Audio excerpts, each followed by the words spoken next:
A una mujer muy aguerrida. Milita en política desde que era muy joven, tiene varios apellidos, pero no tuvo vida de aristócrata. Fue la primer ministro de Trabajo mujer de la Argentina. Se recibió en la universidad con diploma de honor. La critican por haber cambiado varias veces de partido político. Fue legisladora muy reconocida por sus leyes. Le dicen la piba. Patricia, ¿te acordás quién te puso la piba y por qué? Cuando yo entré al Ministerio de Trabajo, las primeras reuniones las tuve con los sindicalistas que en ese momento manejaban la CGT, ¿no? ¿Eran los gordos? Sí, estaba Daer, estaba Cavalieri, estaba Hueso Campo, estaba Moyano. Moyano también estaba. Sí, y en una de las reuniones, de las primeras reuniones, me dijeron, bueno, vos no te preocupes por lo que puedas saber o no saber de este ministerio, que el ministerio lo manejamos nosotros. Vos, piba, dedicate a hacer política, andate a la casa de gobierno, que acá manejamos nosotros. Y me dijeron ese piba como diciendo, bueno, vos... ¿viste? Claro, ese piba no te sonó como un cumplido de que te trataban que eras una mujer muy joven, sino que estaban de alguna manera desvalorizando tu capacidad. Claro, ¿no? Fue ese el sentido, ¿no? Y bueno, ahí eso me alertó. Fue la primera alerta que tuve. ¿Y en tu carrera política fue la primera vez que los hombres te trataron de esa manera o ya venías acostumbrada? Bueno, yo venía de un lugar que también era un lugar absolutamente que era yo fui secretaria de Estado en materia de asuntos penitenciarios. Entonces fui la primera mujer que manejó y dirigió las cárceles en Argentina. Y ese era un mundo absolutamente de hombres, tan de hombres que todo el vocabulario, toda la forma en que estaba organizado el servicio penitenciario, todo era masculino. Lo que pasa es que esa era una institución que por una cuestión de tradición era como más vertical, entonces tenían como un respeto a la Secretaría de Estado, claro. Pero les llamaba muchísimo la atención que ahí hubiera una mujer, ¿no? Y en una situación como esa, ¿cómo haces vos para lidiar con este machismo de la política? ¿Tratás de mimetizarte con los hombres y hablar un lenguaje parecido o no? ¿O seguís manteniendo tu estilo femenino y tratás de que los demás te acepten como sos? Sí, yo, digamos, siempre mantuve mi estilo, que en todos lugares. Lo que pasa es que, bueno, yo también tengo un estilo un poco fuerte, un estilo de mandar, o un estilo de imponerme, entonces quizás eso me ayudó más. Claro, gracias a eso a lo mejor pudiste sobrevivir todos estos años en política, ¿no? Claro, quizás eso me ayudó y eso también marcó que en los lugares en los que me tocó ser pionera, la primera mujer que estaba, pude abrir camino, ¿no? Después vinieron otras mujeres. Claro, porque vos empezás en la política muy jovencita, adolescente, sí, ¿no? Sí, sí. ¿Cuántos años tenías cuando tomaste la decisión de meterte en esto? Y tenía 15 años. 15 años, o sea que en vez de organizar la fiesta de 15, pensabas en otra cosa, ¿no? Sí, ahí entré en la juventud y empecé ya, bueno, y eso te copa la cabeza, ¿no? ¿Estabas en la secundaria? Estaba en la secundaria, sí, estaba en el colegio secundario. ¿Y estabas en el centro de estudiantes? ¿Cómo no, fue? No estaba en el centro de estudiantes, me fui a trabajar a un barrio, que era el barrio del Abasto. Un barrio que no era el shopping del Abasto. No, nada que ver. Ahora, qué curioso, ¿no? Vos, una chica en ese momento de apellidos ilustres, de familia de buena posición, meterte a trabajar en villas, en barrios carenciados, meterte en política, que era otro mundo totalmente ajeno al tuyo, ¿no? ¿O tu familia también estaba vinculada? Mi familia viene de tradición política, la parte de mi madre vienen de tradición política. Yo tuve un bisabuelo que fue ministro de Irigoyen 2 veces, fue ministro de Agricultura, ministro de Relaciones Exteriores. En mi casa siempre se hablaba de política, era tradición radical. Y yo siempre desde chica, no sé por qué razón, dije que me iba a dedicar a la política. Inclusive cuando ves las dedicatorias que me hacían cuando terminaba la primaria, ya se veía que iba para ese lado, ¿no? Y bueno, esa tradición evidentemente ya era genética. Me ayudó.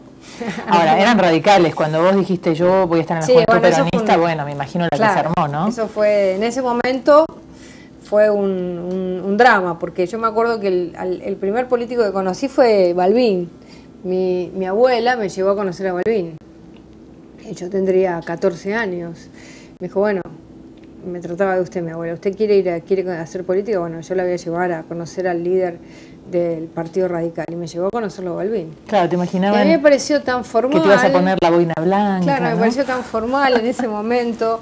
Y en ese momento empezaba las juventudes, viste, con toda la fuerza, qué sé yo. Así que me fui para... Te fuiste para el otro lado. Para el otro lado, sí. Y ahí en ese momento en que te fuiste para el otro lado, ¿ya sentías en tus compañeros militantes cierta discriminación por tu condición de mujer o no? ¿O se sentían realmente todos iguales en los años 70? Y había una cierta discriminación, pero también empezaba fuerte esta idea de que los hombres tenían que tratar a las mujeres de igual a igual. Éramos en general todos estudiantes universitarios, entonces era como el principio de un camino de apertura hacia la mujer, ¿no? Claro. ¿Y cómo hiciste? Había esta cosa de protección por ahí de los hombres, ¿no? Cuando ibas en una manifestación te decían, no, vos no hagas cordón porque eso es para hombres. Sí. Había ciertas... Claro, bueno, eran momentos difíciles también, momentos ¿no? Difíciles, claro. Sí. ¿Y cómo hiciste para compatibilizar tu actividad política de joven con seguir una carrera universitaria? ¿Se complicó un poco el tema estudio con el tema militancia? Y se complicó mucho, sí. Yo en ese momento estudiaba sociología y empecé a estudiar derecho y después, bueno, vinieron los momentos duros, tuve que dejar la universidad, irme del país. ¿Estuviste exiliada? Sí, y seguí estudiando afuera. Y después, finalmente tuve como 3 etapas hasta que me recibí ya volviendo a la Argentina. Así que tuve problemas, sí.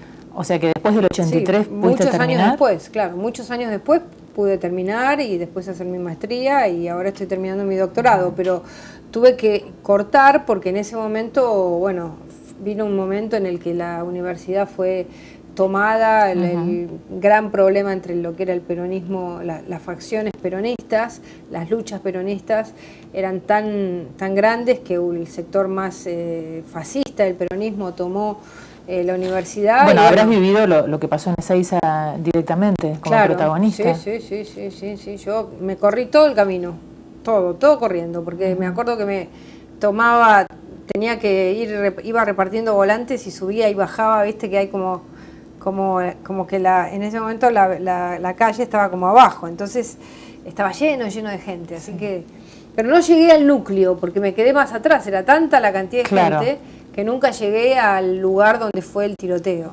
Estaba como a 1 kilómetro atrás. ¿Y es cierto que estuviste en la plaza cuando echan los montoneros Perón?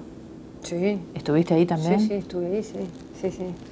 Sí, en realidad siempre fue una discusión, ¿no? Porque en realidad yo creo que antes de que Perón pronunciase su famosa frase de los imberbes, ya la juventud se estaba yendo, ya nos estábamos como yendo, ya había como creo que era una incomprensión, ¿no? La juventud pretendía de Perón algo que Perón no era y se había entusiasmado con un Perón distinto, con un Perón con otras características. Sí, a lo mejor lo idealizaban. Sí, era como una fantasía, ¿no? Claro. Querer hacer de Perón un Perón que no... Y él estaba en otra cosa. Y él, él era otra cosa, él tenía otra manera de ver la vida, solo leyendo lo que había escrito, su relación con los gremios.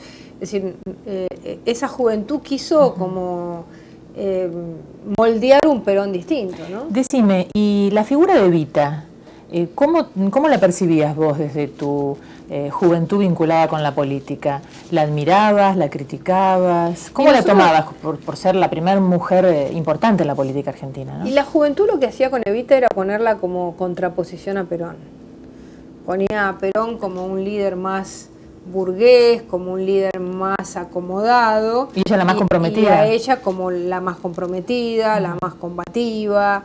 Era como un contrapunto, ¿no? Es decir, en ese momento todos jóvenes de 16, 17, 18 años. Imagínate nuestra capacidad de análisis y discernimiento es el de los jóvenes de 16, 17, 18 años. Entonces la poníamos, también era como una construcción, ¿no? Es decir, nosotros construimos como un Perón y una Evita distintos quizás a lo que había sido la realidad política, ¿no?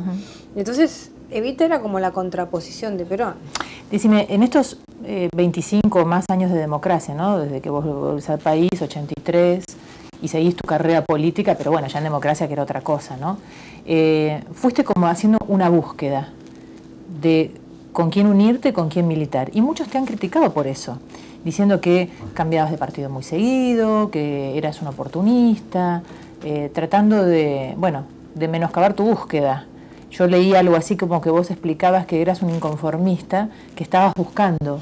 Bueno, lo que pasa es que yo comencé, como te contaba, en la juventud peronista, y después en la década del 80, cuando comienza la democracia, empiezo a ver un peronismo que no me conformaba, un peronismo que luchaba solo por el poder, un peronismo con niveles altísimos de corrupción, con mecanismos políticos sucios, de canjes, de pactos poco claros, digamos, con todos los vicios que a mí me parecía que eran los vicios que la Argentina tenía que superar.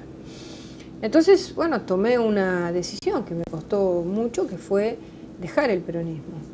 Y dejarlo por estas cosas, dejarlo porque yo no podía convivir con un movimiento que apañaba la corrupción, que la practicaba, que practicaba mecanismos totalmente corporativos, con, digamos, sindicatos que eran como permanentemente estaban como desafiando todo poder que no fuera el de ellos.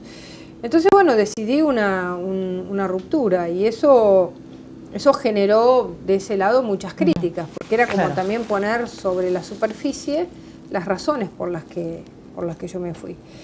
Y seguí buscando siempre la posibilidad de construir una nueva alternativa, una alternativa que saliese de ese molde. Bueno, la alianza parecía también una alternativa para aquellos que pensaban parecido a vos en ese momento, ¿no? Así es. Y en el momento, bueno, no te tocó bailar con una fácil, ¿no? El Ministerio de Trabajo en la época de la Rúa, con medidas que habrás tenido que tomar, que habrán sido duras y difíciles. Sí, fue un momento muy difícil, muy difícil. ¿Ese fue el momento más difícil de tu carrera política? Y el Estado y la administración es lo más difícil, pero también lo más desafiante, ¿no? Porque sos vos y tus circunstancias, la circunstancia histórica en la que estás, el gobierno al que perteneces, la realidad en la que vivís, una Argentina que tenía que resolver un problema muy serio, que era qué hacer con el modelo que había traído durante 10 años, digamos, tranquilidad, la convertibilidad. La gente la había tomado como algo que la abrazaba y no quería soltarla, por más que ya estaba generando enormes problemas. Y bueno, fue un momento muy difícil de un gobierno que no pudo pararse con fuerza para tomar decisiones, y a mí me tocó uno de los lugares más difíciles. Pero bueno, creo que con todo lo que significa estar en ese momento, creo que logré que la sociedad reconozca mi gestión y la valore.